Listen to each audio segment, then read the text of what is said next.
defense ministers have gathered in Brussels to analyze the prospects of military assistance to Ukraine and the possibility of increasing the volume of their support. This is how the EU High Representative Josep Borrell formulated the purpose of the current meeting of EU Council at the level of defense ministers. The fight continues. Kyiv has already been bombed.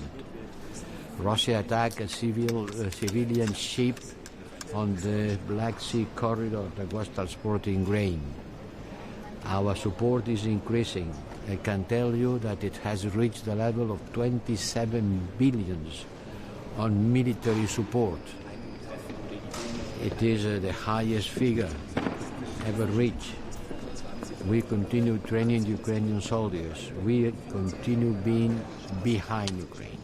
And in order for the European Union to continue to allocate funding for military aid to Ukraine without hindrance, on October 17, 2023, members of European Parliament voted for the creation of a €50 billion aid fund for Ukraine. But there are states that oppose this decision, for example, Hungary. However, Lithuanian Foreign Minister Gabrielius Landsbergis said that EU countries are already discussing the option of providing military support to Kyiv separately from those who do not want it.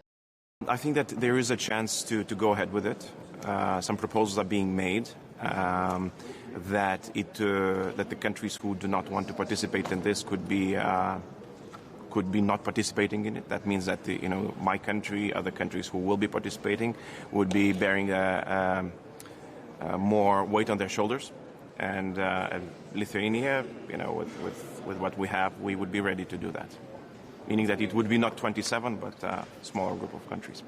Germany is the second largest supplier of military aid to Ukraine after the United States. Since the beginning of Russia's full-scale invasion of Ukraine, Berlin has provided Kyiv with about €24 billion worth of aid. This includes humanitarian support, direct payments, and armament. On the air of the ARD TV channel, German Defense Minister Boris Pistorius confirmed Berlin's plans to double military aid to Kyiv in 2024. The Berlin foreign minister also announced the expansion of support.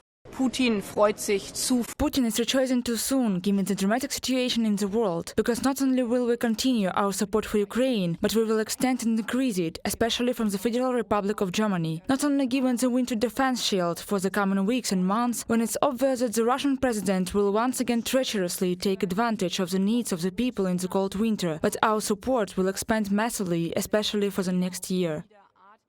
Earlier, German ambassador to Ukraine, Martin Jaeger, said that Kyiv would receive 2 more Iris-T air defense systems by the end of the year. And on November 13, 2023, the German government announced a new package of military aid to Ukraine. The press service of the German Defense Ministry said that the Ukrainian armed forces would receive 10 more Leopard 1A5 tanks and a Vincent 1 demining tank, 14 vehicles Bandwagon 206, 5 Wersock ambulance vehicles, as well as recognized drones, radars, trucks, tractors, and other special vehicles, along with 1,400,000 rounds of ammunition. They specialize in armored vehicles. They have already handed over several Leopards to us. It is new and repaired tanks that are being transferred now. These are repair bases that will create conditions for repairing equipment that has broken down. These are radar systems and the creation of an electronic shield together with the Americans. The Allies do not intend to reduce the volume of military aid to Ukraine, as Russian propagandists assure us. On the contrary, they are increasing its volumes. The Canadian government has requested from Parliament an additional $385 million for military support for Ukraine. France will soon add €200 million to the Fund of Support of Ukraine, and Lithuania announced the transfer of equipment and generators to fight drones. Reported by Anastasia Tarnavska, Nikita Skoblikov, UATV News.